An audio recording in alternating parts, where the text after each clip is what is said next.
It was filthy. There were roaches in his car.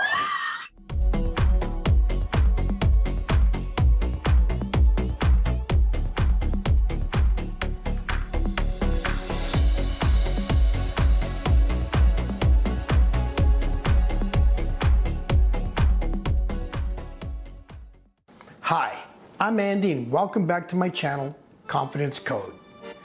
Today we're going to cover the top 6 reasons why you need to keep your home clean.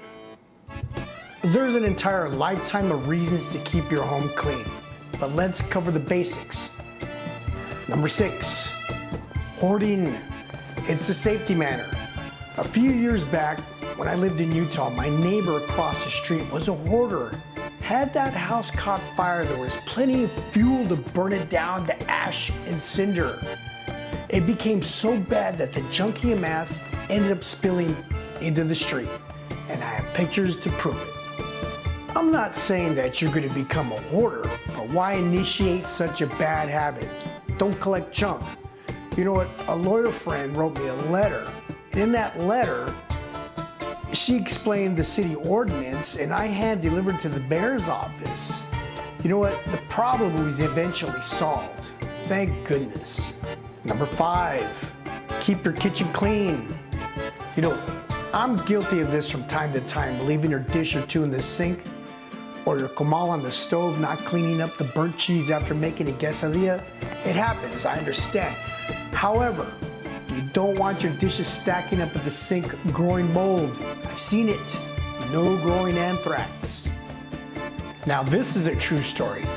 You know, back in the early 80s when I was a junior high, a neighbor kid invited me over to his house. When I walked in the kitchen, what I saw was shocking. There were dishes, pots, and pans stacked sky high.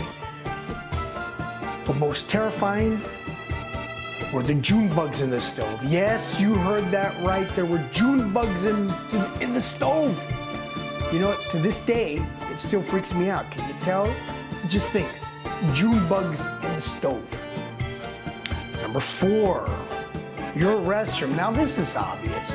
It's probably the most used room in the house, so why not keep it tight as possible? You know, keep your tub and shower clean, clear out the beard stubble after you shave, you know, out of the sink. Keep things organized. About 2.5 years ago, back in Utah, my wife and I were visiting a friend. I had to use a restroom, and our friend, you know, she directed me to her roommate's bathroom since it was the closest one. Well, I walked in, closed the door, stuff was everywhere. Shampoos, soaps, brushes, ointments, etc., etc. Now, you've seen those kind of bathrooms. But what really stood out was all the pill bottles. Right in front of me were several bottles of a prescription named olanzapine. I'll let you look that up. You know, I felt really uncomfortable that I stumbled on this. It gave me a sense that I violated her privacy and dignity. So don't let this happen to you. Number 3, your bedroom.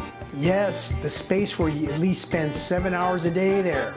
You know what? A tidy bedroom creates a more relaxed and comfortable environment, promoting better sleep.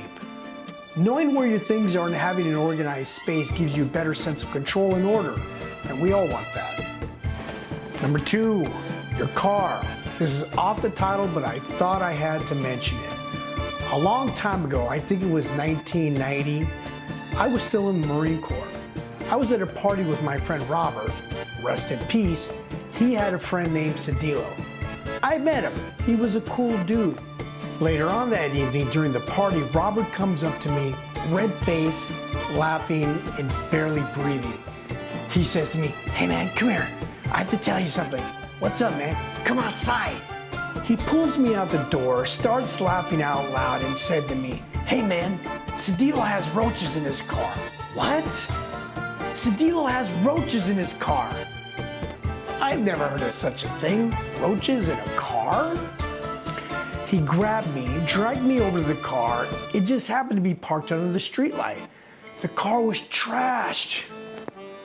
I took a closer look, and there they were. Roaches were crawling on the dash and seats. I let out a loud fudge, and Robert just couldn't contain himself any longer and started to laugh uncontrollably. You know what? We'll let that story speak for itself. Number 1, your living room.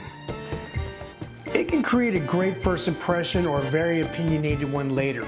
The choice is yours. It can build positive energy by making it more comfortable and enjoyable for you and your guests. It's a show of respect for your guests. It signals to them that you care enough by making an effort for their comfort and their value to you. Now, I can go off on a tangent here with all kinds of real life examples, but it's best that I don't. You know what, guys? Everyone has their days. So let's create some positive behaviors and practices that you can have and use for the rest of your life. And on that note, I wish you all the best, and I'll CC you on this. Please like and subscribe and comment below.